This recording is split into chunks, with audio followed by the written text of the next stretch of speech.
Les Petits Princes d'Antoine de Saint-Exupéry. Chapitre 2. J'ai ainsi vécu seul, sans personne avec qui parler véritablement, jusqu'à une panne dans les déserts du Sahara, il y a 6 ans. Quelque chose s'était cassé dans mon moteur, et comme je n'avais avec moi ni mécanicien ni passagère, je me préparais à essayer de réussir tout seul une réparation difficile. C'était pour moi une question de vie ou de mort. J'avais à peine de l'eau à boire pour 8 jours. Le premier soir, je me suis donc endormi sur les sables à 1000 milles de toute terre habitée. J'étais bien plus isolé qu'un naufragé sur un radeau au milieu de l'océan. Alors vous imaginez ma surprise, au lever du jour, quand une drôle de petite voix m'a réveillé. Elle disait « S'il vous plaît, dessine-moi un mouton. »« Hein? Dessine-moi un mouton. » Je sortais sur mes pieds comme si j'avais été frappé par la foudre. J'ai bien frotté mes yeux, j'ai bien regardé, et j'ai vu un petit bonhomme tout à fait extraordinaire qui me considérait gravement. Voilà le meilleur portrait que plus tard j'ai réussi à faire de lui.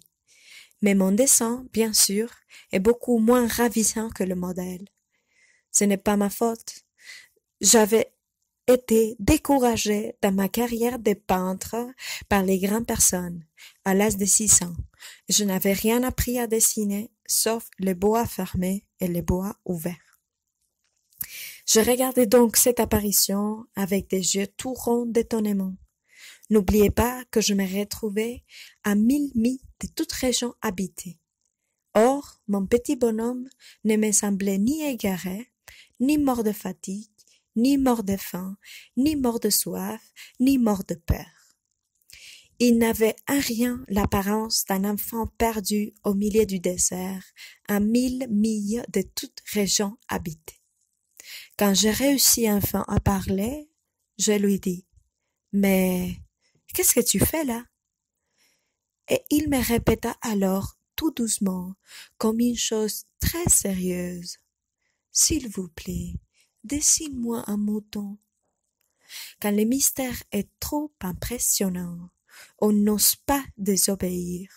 Aussi absurde que cela me sembla à 1000 milles de tous les endroits habités et en danger de mort, j'ai sorti de ma poche une feuille de papier et un stylographe. Mais je me rappelais alors que j'avais surtout étudié la géographie, l'histoire, les calculs et la grammaire, et je dis au petit bonhomme avec un peu de mauvaise humeur que je ne savais pas dessiner. Il me répondit « Ça ne fait rien, dessine-moi un mouton. » Comme je n'avais jamais dessiné un mouton, je refis pour lui l'un de deux seuls dessins dont j'étais capable, celui du bois fermé, et je fus stupéfait d'entendre le petit bonhomme me répondre « Non, non, je ne veux pas d'un éléphant dans un bois. Un bois, c'est très dangereux, et un éléphant, c'est très encombrant. Chez moi, c'est tout petit. J'ai besoin d'un mouton. Dessine-moi un mouton. » Alors, je dessinai. Il regarda attentivement puis « Non, celui-là est déjà très malade. Fais un autre. » Je dessinai. Mon ami sourit gentiment, avec indulgence. « Tu vois bien, ce n'est pas un mouton, c'est un bélier, il a des cornes. » Je refis donc mon dessin. Mais s'il fut refusé comme les précédents. Celui-là est trop vieux, je veux un mouton qui vive longtemps. Alors, faute de patience, quand j'avais hâte de commencer le démontage de mon moteur, je griffonnais ce dessin-ci. Et je lançai. Ça, c'est la caisse. Les moutons que tu veux est détend. Mais je fus bien surpris de voir s'illuminer les visages de mon jeune juge. C'est tout à fait comme ça que je les voulais.